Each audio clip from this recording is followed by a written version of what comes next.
नमस्कार, मैं डॉक्टर कंचन सिंह भारत होम्योपैथी में आप सभी का स्वागत करती हूँ। और आज के इस वीडियो में मैं आप सभी से बात करने वाली हूँ उन पेशेंट के लिए जो आज आईएलडी से सफ़र कर रहे हैं। उनको अपनी डाइट में किन चीज़ों को शामिल करना चाहिए जिससे उनकी रिकवरी फास्ट हो सके। तो सबसे पहले हम समझ लेते हैं कि आखिर आईएलडी क्या होता है। आईएलडी कोई एक डिजीज़ नहीं है, ये लंग से रिलेटेड यानी कि सांस से रिलेटेड डिसऑर्डर है जिसमें 200 से भी ज़्यादा लंग्स डिजीजेस आती हैं। अब आईएलडी क्यों होता है, इसके पीछे का क्या रीज़न है? एक रीज़न है जिसका हमें पता होता है, यानी कि अगर पेशेंट लंबे समय से स्मोकिंग कर रहा है या किसी केमिकल फैक्ट्री में काम कर रहा है या चूल्हे पे खाना बना रहा है तो उसको क्या होगा कि उसको ऑक्सीजन की कमी होगी, यानी कि उसको फ्रेश एयर नहीं मिल रहा है। उसके वजह से वो धीरे धीरे आईएलडी का पेशेंट बनना स्टार्ट हो जाता है। दूसरा रीज़न होता है जिसमें हमें रीज़न पता ही नहीं होता है, यानी कि पेशेंट स्मोकिंग भी नहीं कर रहा है, ऐसी जगह रह रहा है जहाँ पे फ्रेश एयर है, पॉल्यूशन नहीं है, फिर भी पेशेंट किस चीज़ से सफ़र कर रहा है? आईएलडी से। क्यों? क्योंकि पेशेंट को कोई ना कोई प्रॉब्लम लंग्स से रिलेटेड हुई होगी, या तो किसी चीज़ से एलर्जी होगी पेशेंट को, या पेशेंट अस्थमा का होगा, या क्रॉनिक ब्रोंकाइटिस होगा, या एम्फाइसेमा होगा, या सीओपीडी के वजह से भी क्या है कि ये डिजीज़ जो है वो कन्वर्ट होती चली जाती है। ये एक तरीके का स्टेज है। जब हमारा अस्थमा ठीक नहीं हो पाता है तब पेशेंट को सीओपीडी होता है, देन सीओपीडी कन्वर्ट हो जाता है आईएलडी में। क्यों? क्योंकि डिजीजेस क्या हो रही हैं, पीछे से ही ठीक नहीं हो रही हैं, तो धीरे धीरे हम आईएलडी के स्टेज पे आ जाते हैं। आईएलडी का मतलब होता है इंटरस्टिशियल लंग डिजीज़, यानी कि लंग से रिलेटेड डिजीज़ होती है ये। अब हम बात करते हैं कि जो भी पेशेंट आईएलडी से सफ़र कर रहा है तो उनको कौन कौन सी चीज़ें अपने खाने में ऐड ऑन करनी चाहिए। तो सबसे पहले हम बात करते हैं कि एक आईएलडी का पेशेंट क्या क्या चीज़ें खा सकता है। तो एक आईएलडी का पेशेंट काली मिर्च का सेवन कर सकता है, तुलसी का भी सेवन कर सकता है, हनी का भी कर सकता है, ब्राज़िल नट, और इसके अलावा वो ब्लूबेरी का भी सेवन कर सकता है।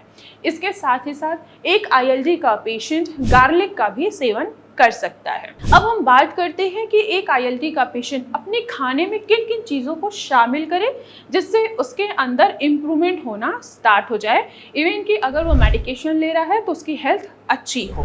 तो हम इस डाइट को हम 3 कैटेगरीज में डिवाइड करते हैं। हमें ऐसी डाइट लेनी है जिसमें एंटी इन्फ्लेमेटरी प्रॉपर्टीज़ भी हो और एंटीऑक्सीडेंट्स की भी प्रॉपर्टीज़ हो। जैसे कि हम पहली कैटेगरीज में हम बात करेंगे तो वो है हमारा हरे पत्तेदार सब्जियां। हरे पत्तेदार जितनी सब्जियां होती हैं, जैसे कि हमारा पालक हो गया, गोभी हो गया, केल हो गया, हरा पत्ता गोभी हो गया, पत्ता गोभी हो गया, ब्रोकली हो गया, इनमें क्या पाया जाता है? इनमें एंटी इन्फ्लेमेटरी प्रॉपर्टीज़ होती है और साथ ही साथ इनमें एंटीऑक्सीडेंट भी पाया जाता है जो हमारे लंग्स पे आए ऑक्सीडेटिव स्ट्रेस को कम करता है और साथ ही साथ इन्फ्लेमेशन को भी कम करता है। जब इन्फ्लेमेशन को कम करेगा तो हमारा इम्यून सिस्टम क्या होगा, वो बैलेंस में आएगा और हमें सर्दी, खांसी, जुकाम और साथ ही साथ जो सांस लेने में तकलीफ होती है आईएलडी पेशेंट को और जो उनका ऑक्सीजन का सैचुरेशन बिल्कुल कम हो जाता है, यानी कि डाउन हो जाता है, तो उनमें उनको आराम आना स्टार्ट हो जाता है। अब हम दूसरी कैटेगरीज की बात करते हैं, वो है हमारा अनाज। जी हाँ, हमें अनाज ऐसा लेना है जिसमें फाइबर की मात्रा बहुत ज़्यादा हो और साथ ही साथ एंटी इन्फ्लेमेटरी प्रॉपर्टीज़ भी हो, जैसे कि ज्वार, बाजरा, रागी, इनमें फाइबर की भी मात्रा होती है और साथ ही साथ ये इन्फ्लेमेटरी प्रॉपर्टीज से भी भरे होते हैं, जिससे क्या होगा कि आपका इन्फ्लेमेशन कम होगा, आपका डाइजेस्टिव सिस्टम इम्प्रूव होगा और आपको सांस लेने की तकलीफ भी धीरे धीरे कम होती हुई नज़र आएगी। अब हम तीसरे कैटेगरीज की बात करते हैं, वो है हमारा फ्रूट्स।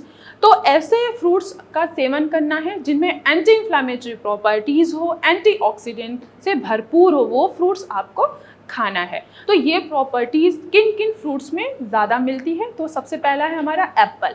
एप्पल में एंटी इन्फ्लेमेटरी प्रॉपर्टीज़ होती है जो कि एक आईएलडी पेशेंट के लिए बेनिफिशियल होता है और साथ ही साथ इसमें एंटीऑक्सीडेंट भी होता है जो ऑक्सीडेटिव स्ट्रेस से आपको बचाता है।